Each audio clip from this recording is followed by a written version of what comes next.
Até a semana passada nós estávamos em Apocalipse e foi um período longo, mas muito proveitoso. Eu espero que os irmãos tenham aproveitado tanto quanto eu. O estudo de Apocalipse mudou algumas coisas no meu coração com relação ao Evangelho, ao serviço do Senhor, e nós esperamos que isso aconteça também com os irmãos. Que cada ministração, que cada pregação, que cada louvor, cada momento de adoração aqui seja transformador, irmãos. Que não seja apenas mais um tempo de estar na igreja, mais uma hora sentado ouvindo alguma coisa, mas que seja transformador. Amém? Às vezes a gente tem a noção, hoje pela manhã, enquanto o professor, estava aqui ministrando a aula de inglês, ele disse uma coisa que eu achei muito interessante. Ele disse, às vezes, se você fizer um trabalho, alguma coisa, se você for estudar alguma coisa, e você não tiver interesse por isso, seu cérebro raramente ou rapidamente vai passar para outra coisa. Se aquilo que você está lendo ou está estudando não tiver gerando em você algum interesse, rapidamente você vai para outra coisa. Então, é por isso que muitas vezes os irmãos estão aqui na igreja, me ouvindo pregar, mas o seu pensamento está longe. Está bem longe, né? Está em outro lugar. A gente percebe, irmãos, quando os irmãos estão em outro lugar e não estão me ouvindo. Pode parecer que não, mas eu percebo. Quando eu estou falando aqui com alguns e outros estão muito longe daqui. Os ouvidos estão aqui, mas o coração, a mente, a atenção está em outro lugar. Mas se você faz isso, e se isso acontece contigo, eu sei, pode ser cansaço, pode ser a rotina, pode ser muitas outras coisas, pode ser o interesse que talvez não seja tão grande. Mas eu te peço que guarde as palavras que estão sendo pregadas, não porque sou eu que estou pregando, mas porque é a palavra de Deus. É o Evangelho de Cristo. E hoje nós vamos começar uma nova jornada, uma nova série de mensagens. E a proposta não é mudar o foco do que nós vínhamos falando. Vou fazer aqui uma rápida recapitulação do que eu tenho falado, do que eu tenho pregado aqui desde o ano passado. Se os irmãos se lembram, a penúltima comemoração do aniversário da igreja, a penúltima festa de aniversário da igreja, qual foi o tema? A penúltima, não foi a última, não, a penúltima. Vivendo como igreja peregrina. Nós falamos, e durante todo aquele ano, nós falamos sobre como é que um cristão vive. Nós estávamos estudando aqui na escola bíblica o livro de Romanos, e estávamos pregando aqui nos domingos, baseado no livro de Pedro, vivendo como igreja peregrina. E quais são as características de um peregrino, de alguém que não pertence a esse mundo, que pertence à eternidade, mas que ainda vive aqui. Depois nós fizemos uma outra conferência de aniversário da igreja, a última que nós tivemos. Qual foi o tema? Essa está mais fácil, foi agora. O pastor Marcelo Crispim pregou aqui. Cristianismo radical. Um chamado ao testemunho. Aí você pode dizer assim, uma coisa não tem nada a ver com a outra. Tem, porque aqueles que são chamados para serem peregrinos e forasteiros nessa terra, são chamados também para viverem uma vida radical. Entendendo que Cristo é a sua base. Entendendo que Ele tem raízes firmes e fortes, enterradas, bem alicerçadas no Evangelho de Cristo. Tem uma linha, irmãos. Nós estudamos, vamos acabar na terça-feira, o Evangelho de Marcos. Por que estamos estudando o Evangelho de Marcos? Porque o Evangelho é a base de tudo que nós cremos. Tudo que nós cremos com relação a Cristo está nos Evangelhos, está nas cartas dos apóstolos. Quando nós estudamos as cartas, quando nós estudamos os Evangelhos, nós estamos olhando para quem é o nosso Senhor, como Ele exige que nós vivamos, de que maneira Ele chamou seus discípulos, como é que um cristão se comporta. Então, tudo isso é uma linha só. A partir de hoje, vamos começar nos domingos, uma série que eu fiquei muito em dúvida com relação ao seu tema, porque ela normalmente é pregada e é conhecida como cartas da prisão. Mas eu não queria pregar sobre as cartas da prisão. Eu não queria falar sobre Paulo o prisioneiro. Eu não queria falar sobre o apóstolo Paulo, porque o apóstolo Paulo não é o centro do evangelho. O apóstolo Paulo não é nem o alvo do evangelho. Eu não queria pregar sobre as perseguições que Paulo sofreu, como Paulo sofreu, porque o cerne das cartas da prisão, das cartas que Paulo escreveu enquanto estava preso em Roma, não era ele mesmo, e nem a vida dele mesmo. Ele estava apontando para algo muito maior do que ele, para a eternidade. Então, a partir de hoje, nós vamos começar uma série por título Olhando para a Eternidade, o diário de um peregrino. Por que o diário de um peregrino? Porque é como nós cristãos, peregrinos que nós somos, estamos vivendo dia após dia, cada dia por sua vez. E como cada dia desse contribui para a nossa edificação ou nos traz tentações tão severas que muitos de nós ficam no caminho. De que maneira nós vamos nos comportar diante de tudo que está ao nosso redor? Então, vamos nessa noite ter, como colocou um irmão hoje à tarde, um vislumbre da eternidade. Um vislumbre do que acontece, do que nos espera. E eu espero, irmãos, mais uma vez, a expectativa sempre do pastor é que as ovelhas sejam edificadas, fortalecidas, alimentadas, de maneira que possam resistir às astutas ciladas do diabo. O cuidado é para que os irmãos ouçam o genuíno evangelho, para que quando ouvirem qualquer coisa longe, distante, estranha ao evangelho, possam dizer: isso não é o evangelho. Esse homem não está pregando o evangelho. Que esse olhar para a eternidade nessa noite possa nos preparar e nos confortar. Eu espero que seja uma série confortante, edificante, mas sempre haverá exortações. Então eu te convido a começar essa jornada. E vamos pegar então a bússola para saber para que lado nós vamos, né? Abra sua Bíblia. Na carta de Paulo aos Filipenses, capítulo de número 1, versos de número 1 ao 11.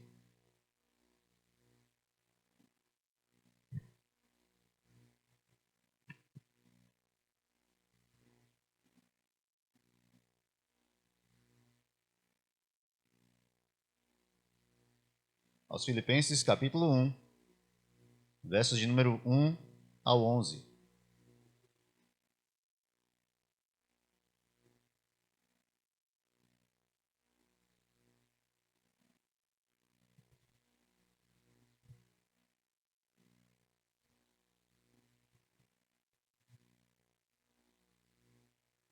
Filipenses é a primeira da série Duzenses, né? Filipenses, Colossenses, Tessalonicenses. Então, Filipenses é a primeira da série Duzenses. Filipenses, capítulo 1, versos de número 1 ao 11. Todos encontraram? Assim nos diz a palavra do Senhor. Paulo e Timóteo, servos de Cristo, a todos os santos em Cristo Jesus que estão com os bispos e diáconos em Filipos. Graça e paz a vós outros, da parte de Deus, nosso Pai, e do Senhor Jesus Cristo. Dou graças a meu Deus todas as vezes que me recordo de vós. Em todas as minhas súplicas, em vosso benefício, sempre oro com alegria, em razão da vossa cooperação na causa do Evangelho, desde o primeiro dia até agora. E estou plenamente convicto de que aquele que iniciou boa obra em vós há de concluí-la até o dia de Jesus Cristo. Ora, é justo que eu me sinta assim a respeito de todos vós, pois estáis em meu coração, já que todos sois participantes comigo da graça, tanto nas correntes que me prendem, quanto na defesa e na confirmação do Evangelho. Deus é minha testemunha da saudade que sinto de todos vós, com a terna misericórdia de Cristo Jesus. E suplico isso em oração, que o vosso amor fraternal cresça cada vez mais no pleno conhecimento e em todo o entendimento, a fim de que possais discernir o que é melhor, para que vos torneis puros e irrepreensíveis até o dia de Cristo, plenos de fruto de justiça, fruto esse que vem por meio de Jesus Cristo, para a glória e louvor de Deus. Oremos mais uma vez. Amado Senhor, esta, ó Pai, é a Tua palavra e esta é a Tua igreja. E, meu Senhor, nós precisamos Te ouvir. Nós precisamos, meu Senhor, saber a direção. É o Senhor que nos guia. É o Senhor que nos orienta. É o Senhor que sabe o caminho perfeito. Eu sei, ó Deus, que Cristo Jesus é o caminho, a verdade e a vida. Mas, meu Senhor, nos ajuda a permanecermos no caminho, a sermos firmados nesse caminho e a continuarmos caminhando, peregrinando, de maneira firme, absoluta, olhando para Cristo, olhando para o nosso alvo, meu Senhor. Pai, em nome de Jesus, nos fortalece e que a Tua palavra nesta noite nos corrija, nos conforte, nos alegre, meu Senhor, para a glória unicamente do Teu nome. Amém. Podem sentar, meus irmãos.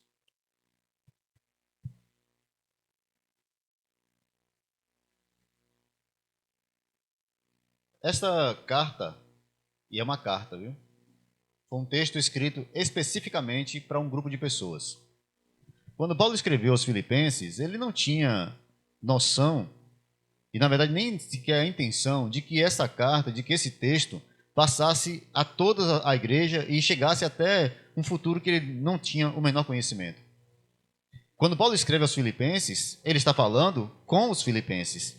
Ele está falando com um grupo de irmãos que ele conheceu. Para que os irmãos compreendam melhor, o apóstolo Paulo, quando ele foi chamado, lembra lá? Caminho para Damasco, Paulo cai do cavalo?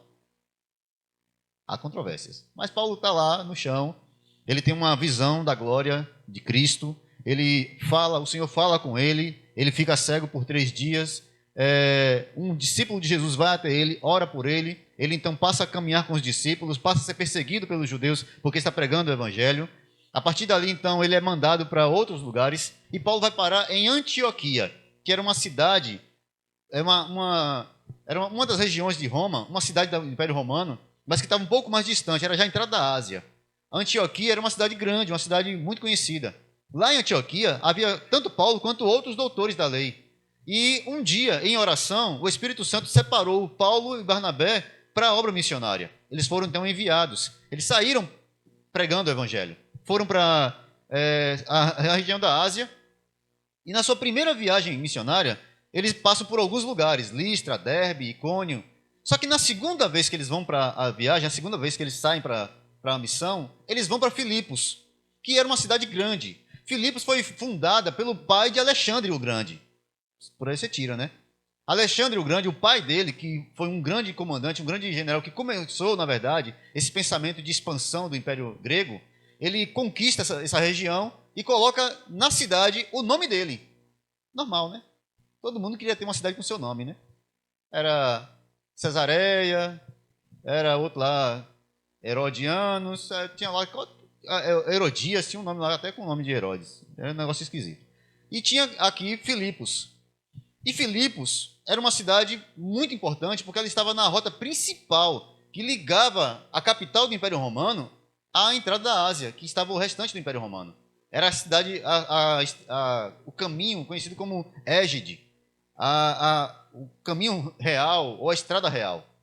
Filipos estava nesse caminho. Paulo, quando vai para uma cidade, ele não ia por acaso, ele não ia à toa, ele não ia pensando assim, não, eu vou passar por aqui e vou ver se alguém vai ouvir. Não, ele tinha uma estratégia de pregação. Fica muito claro isso. Paulo nunca vai para uma cidade pequena que não tenha uma abertura maior. Ele vai para as cidades principais, de onde ele pode então sair para alcançar os demais. Ele vai para Corinto, ele vai para Atenas e ele vai aqui para Filipos. Em Filipos ele prega o evangelho. A primeira pessoa que crê em Paulo pregando o evangelho é uma mulher chamada Lídia, uma vendedora de púrpura que está lá na beira do rio. E a beira do rio era o lugar onde Paulo, Lucas e os demais discípulos que estavam com ele, os irmãos que acompanhavam Paulo, iam para pregar e para orar todos os dias.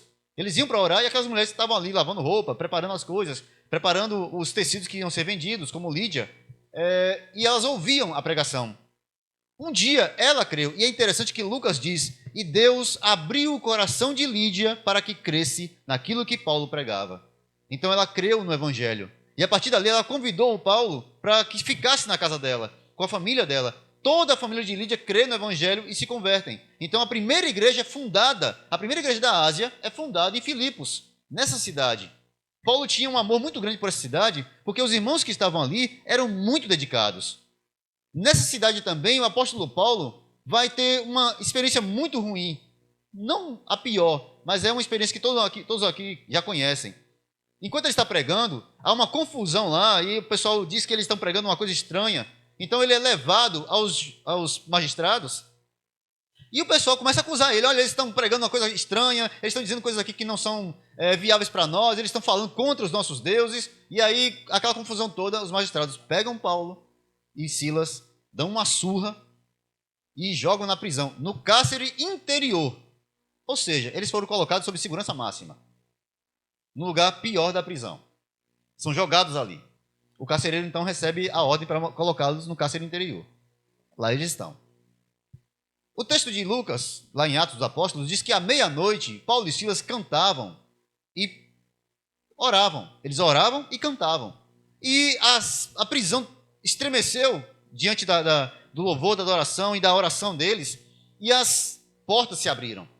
Ao abrirem as portas, o carcereiro, percebendo o que tinha acontecido, salta dentro e percebe que estão todas as portas abertas, imaginando que tinha fugido, e sabendo ele que no caso de uma fuga ou de qualquer problema que houvesse sob a responsabilidade dele, ele seria condenado e a família dele também. Então ele tenta o suicídio. E Paulo então impede o suicídio, prega para esse homem, e esse homem então se converte e leva para sua casa. Paulo está ferido, juntamente com Silas, eles estavam no tronco. Esse tronco, essa forma de prisão, era um tronco que ficava ao chão, era uma tora de madeira muito pesada, onde se prendia os pés do prisioneiro. Ele era acorrentado pelos pés. Aquilo feria demais. E eles estavam acorrentados como se fossem pessoas extremamente perigosas. Acorrentados pelos pés e provavelmente as mãos também. Num lugar escuro, no fundo de uma prisão, porque estavam pregando o nome de Jesus Cristo. É assim que começa o evangelho em Filipos. É assim que Paulo funda a igreja em Filipos. O carcereiro se converte, toda a família dele também. Paulo, então, no dia seguinte é liberado, ele vai, depois de uma confusão lá, né, uma briga jurídica. Paulo, então, ele vai embora, juntamente com Silas, continua a sua pregação, mas ali fica uma igreja forte. E esses irmãos continuam pregando.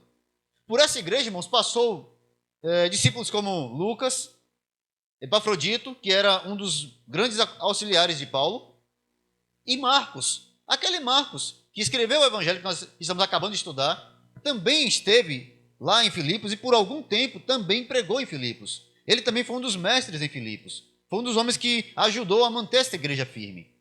Agora, Paulo está longe, está em Roma. De Roma para Filipos era muito longe. Ele não tem condições, ele está preso. Ele não tem autorização para sair visitando as igrejas. Ele está preso por causa do nome de Cristo. Não é interessante que uma carta escrita para a igreja de Filipos, que começou com Paulo na prisão, receba uma carta de seu pastor que está em prisões novamente? O apóstolo Paulo, preso em Roma, escreve para a igreja que Deus fundou, baseado na pregação, mas onde também ele foi preso e ali na prisão começou a expansão do evangelho. O apóstolo Paulo, inclusive, nesta carta, ele diz, porque o evangelho não está preso. A palavra de Deus não está acorrentada. Não há barreiras, impedimentos para o evangelho, para a palavra do Senhor. Preso em Roma, o apóstolo então escreve aos irmãos, às igrejas. E ele escreve aos irmãos de Filipos, aos filipenses. E a carta aos filipenses é uma carta amorosa, uma carta de esperança, uma carta de alegria. Mas entenda, a alegria que Paulo está pregando aqui não é isenta de sofrimentos. Paulo vai mostrar na carta aos filipenses que o nosso caminho, a nossa peregrinação, o nosso vislumbre da eternidade passa de maneira obrigatória por sofrimentos, prisões e maus tratos nesse mundo. Nós seremos odiados, não seremos entendidos, não seremos amados pelo mundo jamais, porque o evangelho não pode coadunar com o mundo. Mas mesmo assim, diante de tudo isso, Paulo diz várias vezes nessa carta: sejam felizes, se alegrem. Então vamos ao que Paulo está nos mostrando nessa introdução dele. A introdução da carta aos Filipenses é Paulo se apresentando e falando os seus sentimentos. Perdão, quase não sai. Paulo falando dos seus sentimentos, da sua alegria. Mas entenda, ele não está falando dele mesmo. Paulo não vai aqui focar nele mesmo. O foco aqui é outro. Eu quero lhe convidar para prestar atenção em qual é o foco desta carta e desse texto especificamente. Paulo e Timóteo, os dois estavam juntos em Roma, e Timóteo estava junto com Paulo na fundação da igreja de Filipos. Servos de Cristo, a todos os santos em Cristo Jesus, que estão com todos os bispos e diáconos em Filipos. Em primeiro lugar, esta carta é para santos. Esta carta é para a igreja. Esta carta não tem nada para dizer ao mundo. Essa carta não tem nada a dizer a pessoas que amam o mundo.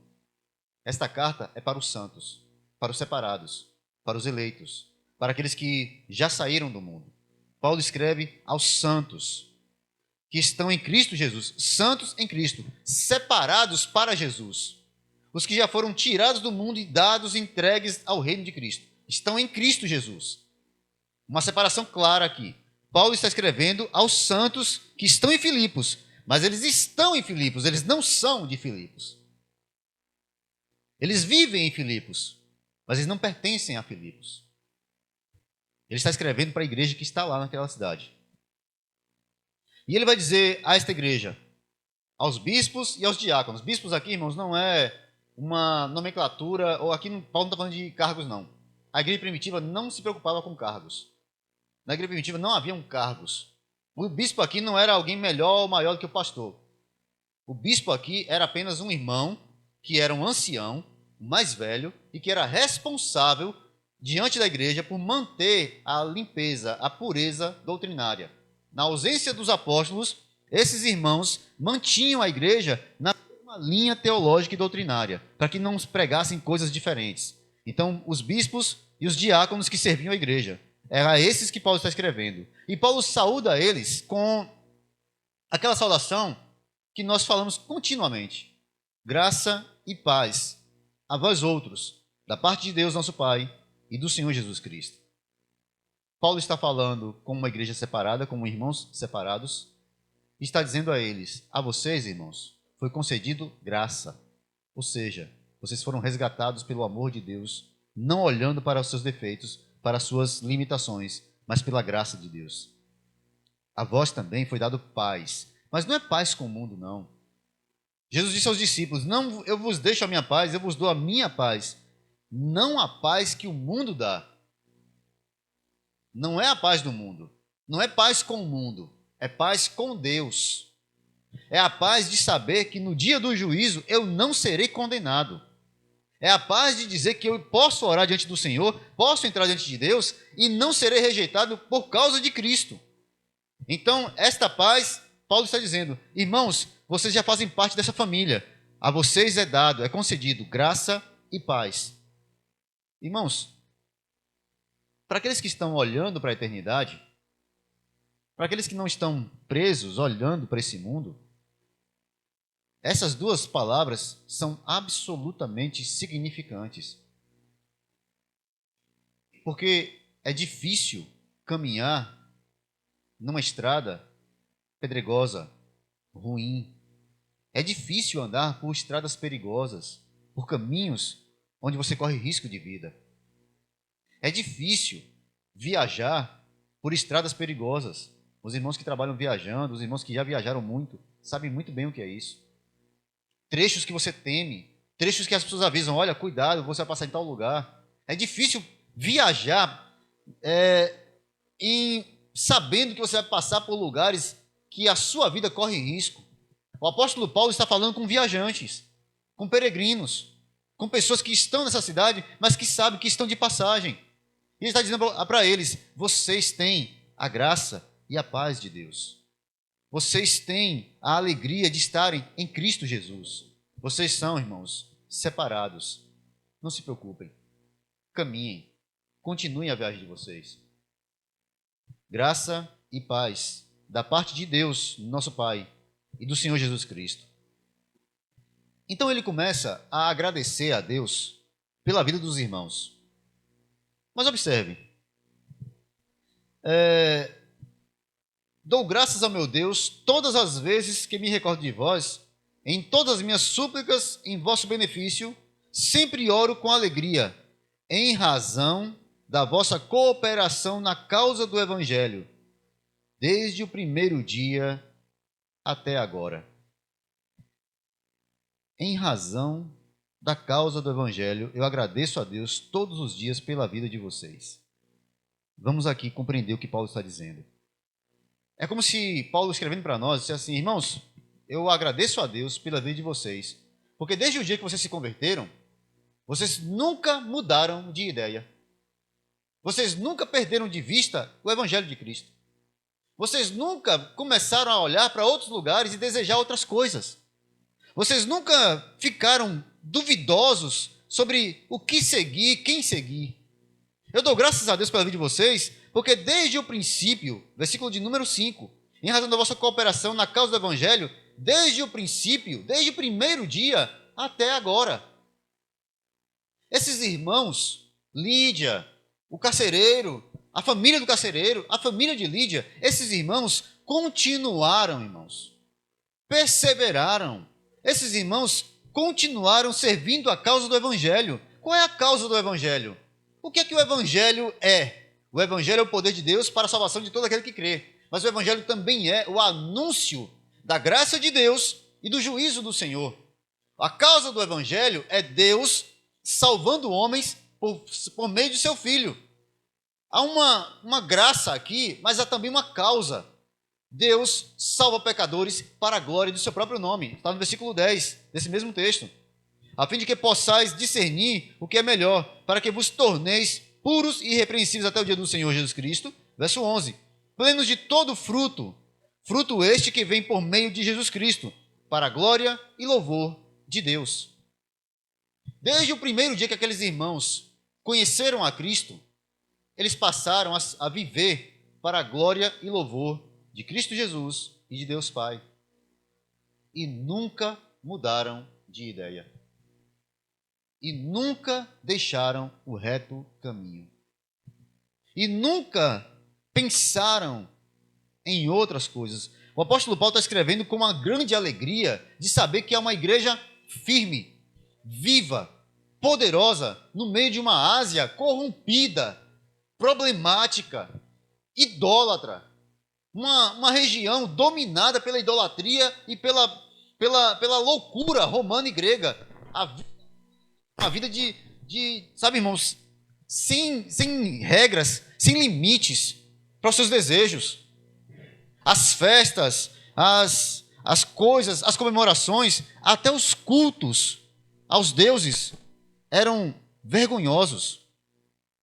Para que os irmãos não pensem que a crítica aos deuses gregos e romanos e as coisas que os romanos e gregos defendiam é uma coisa de cristianismo, Platão, Aristóteles e um filósofo que é historiador chamado Plínio, eles escrevem dizendo que eles tinham vergonha dos seus deuses. Plínio chega a dizer que a moral dos deuses era tão baixa que não poderia servir como parâmetro para os cristãos. Ou melhor, para os homens, para os que o seguiam. Aí você pensa o seguinte: se isso eram as festas deles, aí você acha o quê? Não, a igreja estava isolada, no monte. Estava no monastério. Não, os irmãos estavam no meio deles, mas não se corrompiam. Os irmãos estavam no meio de tudo isso, mas não cediam a nada disso. Os irmãos continuavam vivendo como peregrinos e forasteiros, entendendo que aquele mundo, que tudo aquilo, que a aparência de alegria que havia nas festas romanas, na verdade era plena perdição e loucura de pecadores, que é o que nós estamos vendo hoje. Mas infelizmente nem todo cristão pensa assim. Ou melhor, nem todo mundo que frequenta a igreja pensa assim. Nem todos que frequentam a igreja pensam que a nossa vida deve ser absolutamente diferente da vida mundana. Nem todo mundo que vive frequentando as igrejas pensa que santidade é realmente separação. E aí se separam de coisas, de uma coisa, elege aquilo como pecado. Isso eu não faço nunca, isso é o que eu nunca toco. Mas todo o restante eu posso tocar. Então eu elejo um pecado que é pecado. Então normalmente a gente elege os pecados sexuais. E o resto a gente pode fazer. Porque não são tão problemáticos. Os romanos e gregos, eles tinham um problema muito sério com moralidade. Eles eram imorais, mas eles achavam que isso não era imoral. Os banhos gregos, os banhos romanos, as festas dos deuses, o deus do vinho, por exemplo, nem vou falar o nome do cabra, o deus do vinho era um problema seríssimo. As festas a esses deuses eram um problema sério. E a igreja estava. Filipos não era uma cidade diferente das demais romanas, não. Tinha cultura grega e política romana. A mistura explosiva de tudo que não prestava ali. Em termos administrativos, irmãos, era perfeito. E aqui é um alerta para os peregrinos. Uma cidade que prospera, uma cidade linda, uma cidade que está crescendo, não significa que Deus está abençoando. Não significa que Deus está fazendo, derramando as suas bênçãos sobre a cidade, não. Uma cidade próspera. Filipos era próspero. A cidade de Filipos era uma cidade extremamente próspera. A cidade de Filipos era uma cidade que crescia exponencialmente. A cidade de Filipos era uma cidade que estava na rota principal do Império Romano. Você quer coisa melhor do que isso? Todo o comércio da Ásia passava por Filipos. Imagine o que é isso. Era uma cidade extremamente próspera. Gente rica tinha ali de monte. A primeira pessoa que se converte é uma mulher rica, Lídia, a vendedora de púrpura. Tinha uma população muito bem abastada. Então, Paulo não precisava pregar o evangelho aqui, certo? Errado. Porque prosperidade financeira não quer dizer nada. Prosperidade social não quer dizer nada. Uma cidade cheia de tudo não quer dizer nada. Então a gente não vai pregar mais para os suíços, para os suecos, para os finlandeses, né? Finlândia, né? É nesse nome, não? Finlandeses? Sei lá, é esse nome aí. Pessoal da Finlândia. Porque a gente acha que prosperidade, olha, gente, não tem um prego no chão. Então essa cidade precisa de pregação do evangelho. Irmãos, quando Paulo prega e quando Paulo escreve aos Filipenses, a alegria dele é que ele pode estar convicto. Olha o versículo 5, versículo 6. Eu estou plenamente convicto de que aquele que iniciou boa obra em vós há de concluí-la até o dia de Cristo Jesus. Ele está confiante de que esses irmãos vão continuar fiéis até o fim. Primeiro, por causa de quem o chamou. Paulo é muito enfático nisso aqui. O nome de Jesus aparece nesses 11 versículos aqui 7 vezes. O centro dessa introdução aqui não é Paulo, é Cristo. Jesus é citado aqui 7 vezes num texto tão pequenininho. Por quê? Porque ele está dizendo, vocês são chamados por Cristo, vocês estão em Cristo, vocês são salvos por Cristo. Quem leva vocês até o fim é Cristo. Quem sustenta vocês até o fim é Cristo. Quem vai dar a vocês a certeza de vida eterna é Cristo. Então é em Cristo que vocês são firmados. Então Paulo diz, eu tenho certeza por isso. Por isso vem essa certeza. E ele dá graças a Deus que esses irmãos permanecem, perseveram em Cristo. O evangelho, irmãos, é o evangelho de Jesus Cristo.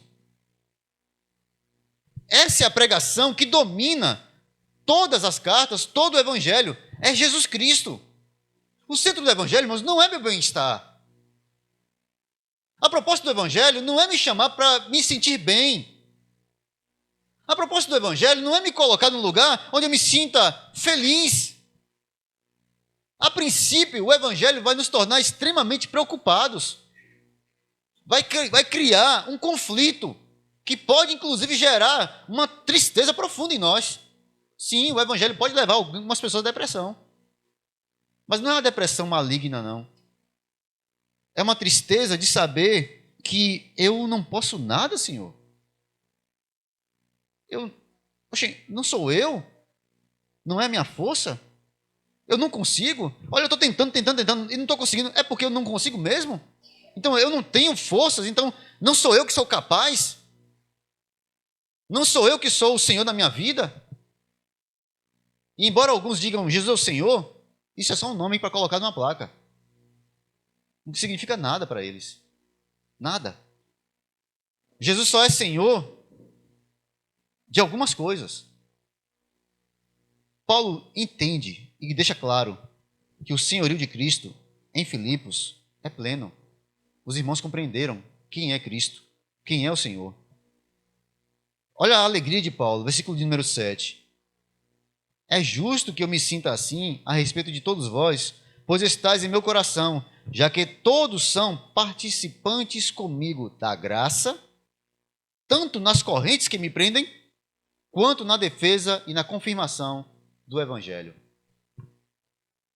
Deixa eu chamar aqui agora o que é a alegria e como é que nós, olhando nós para a eternidade, nós podemos escrever hoje no nosso diário lá, vamos dizer, Senhor, mais uma vez, mais um dia em que eu pude te servir, mais um dia que eu pude andar nos teus caminhos, mas principalmente, Senhor, mais um dia em que eu pude participar do Evangelho. Esse talvez, irmão, seja um ponto que é extremamente importante para nós, mas que a gente negligencia continuamente. Participar do Evangelho. O que você tem na sua mão aí, sua Bíblia, ou se você está com seu smartphone, esse programinha que você está lendo aí, a sua Bíblia, isso não é um livro para ser lido para dormir bem, não. Isso não é um livro para você ler quando você não sabe as estratégias corretas do seu comércio crescer. Então você abre o Salmo 91 e bota na frente da porta do comércio. Isso não é um livro para você usar como uma ferramenta de adivinhação. Vou ver o que é que Deus quer falar comigo aqui e tal. Vamos ver o que é que Deus quer falar comigo aqui. E vamos ver se Deus tem um propósito para mim aqui. Vamos ver se Deus tem uma direção para mim aqui. E eu fico assim, preocupado comigo. A preocupação sou eu. A preocupação é as minhas coisas. A preocupação é meu caminho. A preocupação é minha felicidade. A preocupação é meu filho, minha casa, meu marido, minha mulher, minhas coisas, meu dinheiro, meu salário, meu trabalho, meu. Sempre eu. Paulo coloca Cristo como centro. É Cristo, irmãos. Se a gente não entender isso, nós nunca seremos cristãos. Não se trata de nós, é Cristo. As prisões de Paulo eram para a glória de Cristo. Paulo não estava preocupado com ele estar preso. O evangelho está solto, o evangelho está livre, o evangelho pode ser pregado. Eu não sou nada, Paulo é só um pregador. O evangelho é a graça de Deus, a glória de Deus. Paulo não está falando de si mesmo, mas a gente fica preocupado com nós. Aí ele diz, olha, eu agradeço a Deus pela vida de vocês, porque vocês são participantes comigo da graça que há nas minhas correntes. Aí você vai falar, como é que é isso, Paulo? Como é que Deus pode demonstrar graça lançando alguém na prisão? Tá, eu vou dizer então que é pela graça de Deus que nossos irmãos estão presos em um campo de concentração lá na Coreia do Norte agora. Porque estão. Eu vou dizer então que é pela graça de Deus que tem irmãos nossos presos em containers lá na Eritreia por causa da pregação do Evangelho. É a graça de Deus? Como eu posso dizer, Paulo, que isso é a graça de Deus? E Paulo diz, vocês são participantes comigo. Por quê? Porque os irmãos de Filipos continuamente estavam participando com Paulo. Mandavam ofertas para Paulo, queriam saber como Paulo estava, mandava irmãos. Epafrodito está conversando com Paulo em Roma, porque os irmãos de Filipos mandou ele para lá. Vá lá em Roma e procure saber como é que está Paulo. Como é que Paulo está? Como é que está a vida de Paulo? Paulo alugou uma casa, está preso, mas está numa casa alugada. Sim, daí? Ele tem correntes nas suas mãos e seus pés, ele tem 4 soldados continuamente cuidando dele. Paulo é um prisioneiro. Continua prisioneiro, porque está numa casa alugada, quer dizer o quê? Quer dizer que é melhor do que... Não, ele é cidadão romano, ele tem direito. Mas ele é prisioneiro. E os irmãos estão preocupados com Paulo. E Paulo diz, irmãos, eu agradeço a Deus porque vocês participam comigo do Evangelho. Vocês não ficam só naquele negócio, olha, tem um missionário lá sei lá onde, Nepal, né, que a gente participou agora ativamente da vida do irmão lá. Tem um irmão lá no Nepal. Bem, Deus abençoe a vida dele. Sim, quanto é que está aí o quilo do feijão? Ah, tá o arroz aqui, isso aqui. Ah, vamos pagar essa conta aqui. Olha, tem um boleto aqui, tenho que pagar. Olha, acabou, o irmão sumiu. Acabou, não tem mais preocupação com o irmão.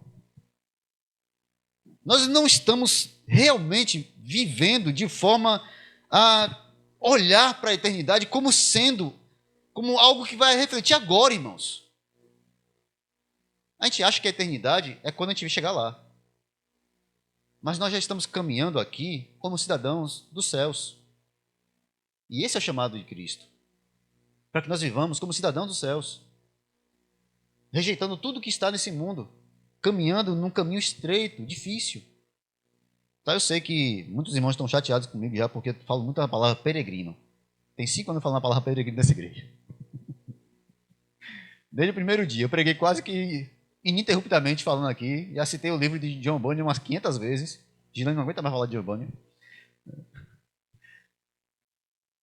Mas é porque eu sinceramente, irmãos, quando eu olho para esta carta de Paulo, não há outra coisa a pensar. Esses irmãos, apesar de estarem caminhando em um mundo tenebroso, como o personagem lá do livro, Peregrino, eles olham para algo além. Eles estão numa cidade próspera, rica, mas eles não estão preocupados com riqueza. Eles estão numa cidade muito intelectual, mas eles não estão preocupados em serem intelectuais. Eles estão preocupados em participarem das prisões, do evangelho, da pregação, da vida do evangelho em Paulo. Com Paulo, ou com qualquer outro apóstolo. Com Marcos, que já esteve lá na igreja também. Com Lucas, que pregou, inclusive, talvez tenha sido a pregação de Lucas que converteu, ou melhor, foi na pregação de Lucas que Deus tocou o coração, transformou o coração de Lídia. É Lucas que está pregando ali. Nós não podemos entender como se deu a construção dessa igreja de forma mais direta, mas uma coisa é certa, irmãos. Quando o Espírito Santo do Senhor agiu, trabalhou, converteu esses irmãos em Filipos, eles se tornaram crentes de verdade, santos de verdade. Nunca mais eles foram os mesmos. E Paulo agradece. Esta carta de Paulo, inclusive, está sendo escrita não logo depois que ele saiu de Filipos. Aproximadamente 5 anos depois, Paulo está escrevendo aos Filipenses. Então tem um tempo longo aí. E esses irmãos estão firmes. Estão lá, mantendo a fé, pregando o evangelho. A graça nas correntes de Paulo. E há um chamado de Paulo aqui, ou melhor, um chamado do evangelho, nessas palavras da pregação de Paulo aqui aos Filipenses, dessa carta de Paulo aos Filipenses, há um chamado do evangelho que talvez seja o que separa de verdade a igreja. Paulo está dizendo que os irmãos participam com ele, tanto nas correntes que prendem ele, quanto na defesa e na confirmação do evangelho. Nós somos chamados não para parar de sofrer. Nós somos chamados para uma vida de dedicação a Cristo, apesar do sofrimento. E eu quero lhe contar uma historinha aqui. Existem em todo o mundo, nas forças de segurança, existem a força de segurança, né, as polícias normais, existem os grupos especiais de polícia e existem os especiais dos especiais, que é chamado de força especial. E esse grupo é um grupo de elite. É um grupo que não entra em todas as batalhas, ele só entra em determinados lugares para fazer algumas coisas. Eles têm uma única ordem: entrar, fazer e sair. Só isso. Eles entram, resolvem e saem. Parece, às vezes, que a gente quer agir de vez em quando como esses grupos de elite. A gente quer chegar na vida cristã. Eu levantei a mão, eu fui batizado, eu tomo a ceia, eu já participo aqui do negócio, estou tocando na igreja. Amém, posso sair agora. Fiz minha parte. Cumpri meu propósito, cumpri meu objetivo. Fiz o que eu tinha que fazer e estou saindo. Só que, ao contrário das forças especiais, os cristãos não são chamados para entrar e sair. são chamados para ficar no campo de batalha. Nós não entramos apenas em um momento, nós ficamos lá a vida toda. Do dia que o Senhor nos chama até o dia que o Senhor retornar. O apóstolo Paulo está falando, irmãos, de perseverança, de permanência, de continuidade. Algumas pessoas costumam dizer que o importante é começar. Né? Não é assim que o pessoal fala que vai malhar? A dieta? O importante é começar. Aí outro diz, não, o importante é você continuar. Porque começar todo mundo começa, mas depois para. O importante é continuar. Aí alguém vai dizer assim, não, mais importante é o fim do que o começo. Até que Eclesiastes diz isso. A gente acha que assim, não, o final, o que chegar lá no fim é que realmente é importante. Só que, amados, a caminhada cristã, esse caminho que nós estamos fazendo, estamos rumo à Nova Jerusalém, aquela cidade santa que nós vimos aqui no último domingo, aquele lugar preparado para os santos, enquanto caminhamos para esse lugar, haverá muitas dificuldades. Mas isso não significa que a gente tem que parar, desistir, olhar para outros caminhos, pensar diferente.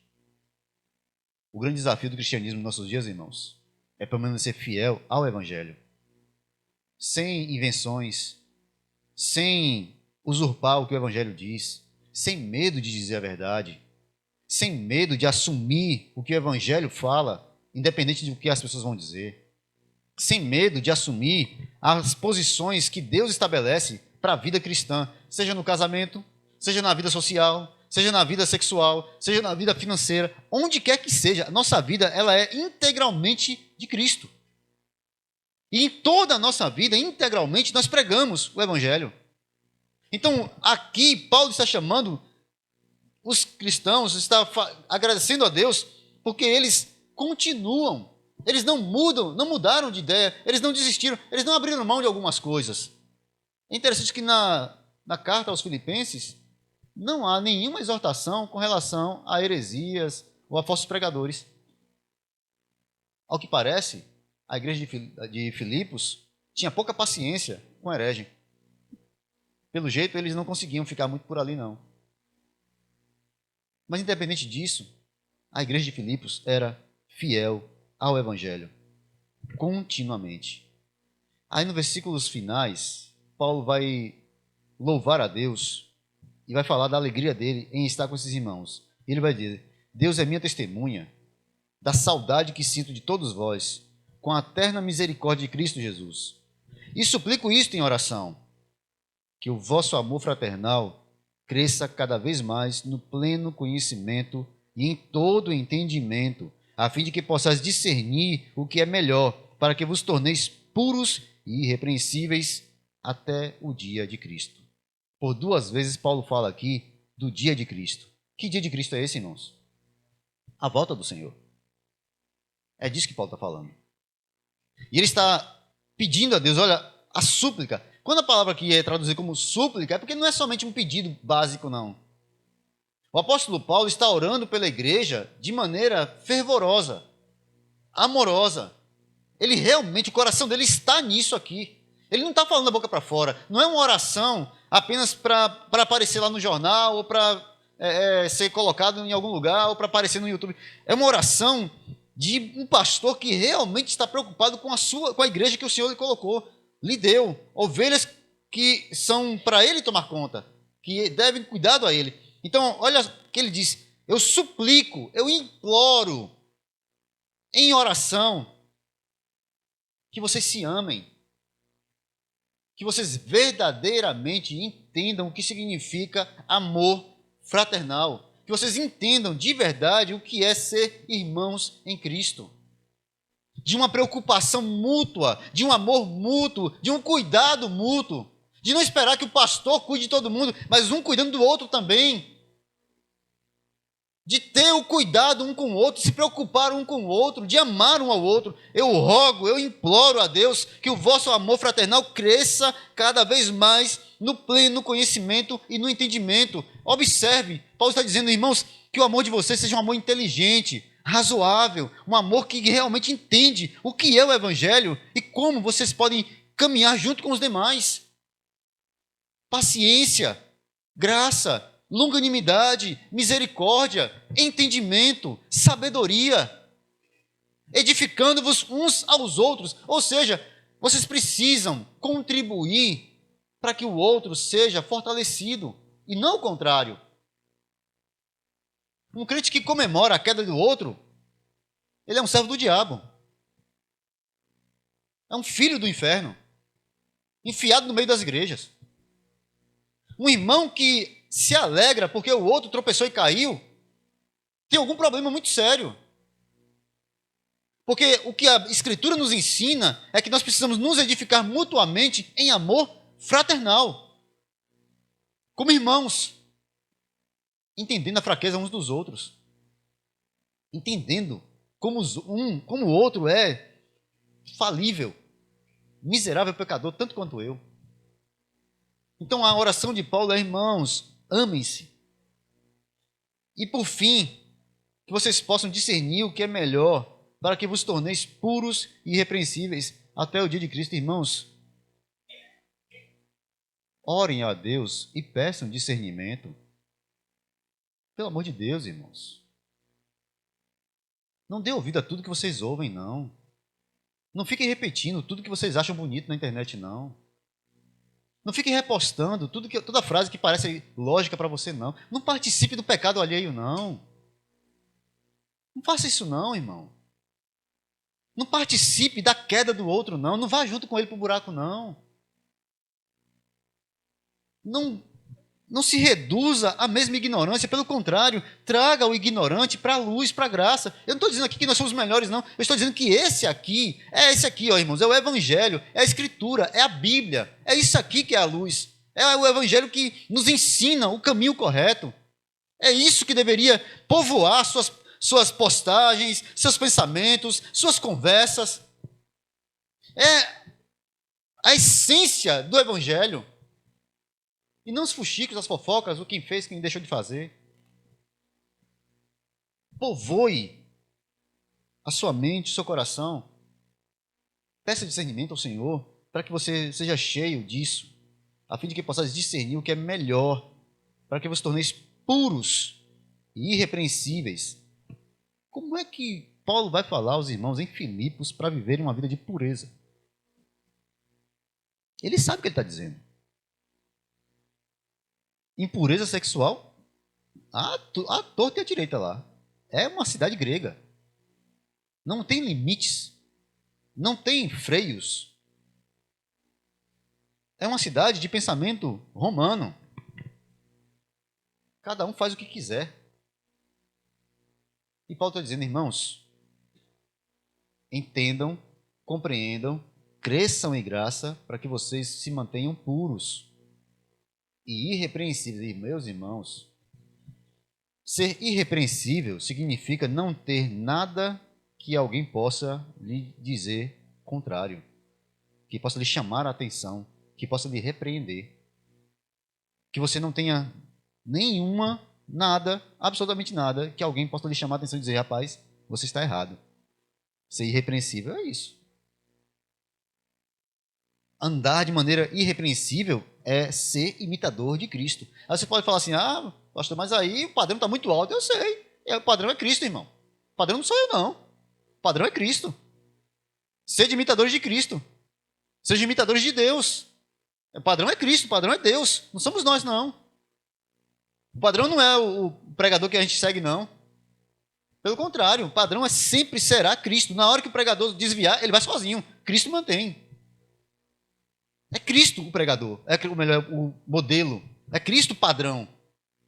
Cristo é aquele que nós seguimos e imitamos. E Paulo está dizendo que vocês cresçam e se mantenham irrepreensíveis até o dia de Cristo. Segunda vez que Paulo fala, irmãos, o dia de Cristo. Irmãos, a volta de Cristo. Irmãos, o lugar para o qual nós iremos para viver eternamente. Volte seu olhar para lá. Volte a sua atenção para lá. Ande como se você já estivesse lá. Viva como se você agora já estivesse lá. No padrão celestial. Mas aí tem tanta coisa. E ele fecha esse texto com uma expressão belíssima. Versículo 10 e 11, que já falei aqui, só tomando agora como um complemento. A fim de que possais discernir o que é melhor, para que vos torneis puros e irrepreensíveis até o dia de Cristo, plenos do fruto de justiça, fruto esse que vem por meio de Jesus Cristo, para a glória e louvor de Deus. Plenos do fruto da justiça. Plenos aqui é que vocês estejam completamente justificados em Cristo. Que a justiça de Cristo seja, sabe, o adorno pleno e absoluto da vida de vocês. Mas nos chama a atenção aqui o fato de Paulo dizer, por 7 vezes, que Cristo é esse meio, esse objetivo e esse fim. Cristo é o que começa, Cristo é o que nos mantém no caminho, Cristo é o nosso alvo final. O Evangelho, irmãos, é Jesus Cristo. A palavra do Senhor Jesus Cristo. Não somos nós. Não são ideias novas e diferentes. Não são filosofias de vida. Não são teorias de vida que um ou outro surge aí, hoje e amanhã. O Evangelho é Jesus Cristo. A palavra de Cristo permanece a mesma. A orientação e o que fica para nós nesse texto são algumas coisas. Em primeiro lugar, quando o apóstolo Paulo está falando aqui, ele não está falando de si mesmo. Ele está apontando para Jesus. O assunto da nossa pregação é Cristo. Nós não pregamos calvinismo. Nós não pregamos arrebatamento desse ou daquele jeito. O assunto principal é Cristo. Nós não pregamos teorias psicológicas. Nunca você vai ver aqui um consultório de terapia de isso, daquilo outro. Aqui não é lugar para isso. Nós não estamos preocupados ou alienados ou voltados para coisas daqui e de agora. Nós não trazemos Jesus para a terra e colocamos ele aqui e dizemos, Senhor, a lei agora é essa. Não. Nós levamos tudo, todo o pensamento, toda a ideia, tudo que o mundo pensa, cativos a Cristo. Toda a ideia humana nós pegamos e levamos cativas a Cristo. Todo homem deve conhecer a Cristo na sua essência. É isso que é o Evangelho. Jesus Cristo. E este crucificado, que é escândalo para os judeus, loucura para os gregos, mas para aqueles que creem é o poder de Deus para a salvação. Isso é o Evangelho. O Evangelho, irmãos, é a pregação de Jesus Cristo crucificado, sim, para que morreu por nossos pecados. O Evangelho não é a nossa felicidade. O Evangelho é nós felizes desde que estejamos em Cristo. Cristo é a nossa felicidade. Nossa alegria é Cristo. Nosso gozo é Cristo. Nas palavras de John Piper, nosso contentamento é Cristo. O desejo da nossa alma é Ele. É por Ele que Paulo está preso. É por Ele que a igreja de Filipos trabalha. É por Ele que o Evangelho foi escrito, pregado e anunciado. É por causa dele que nós estamos aqui essa noite. Somente por causa dele, irmãos. Cristo é o centro das nossas vidas. Se nós somos peregrinos e forasteiros, lembre-se de uma coisa. Nesse caminho longo e difícil, nós temos um guia. E o guia de nossas vidas é Cristo. Ele que nos guia.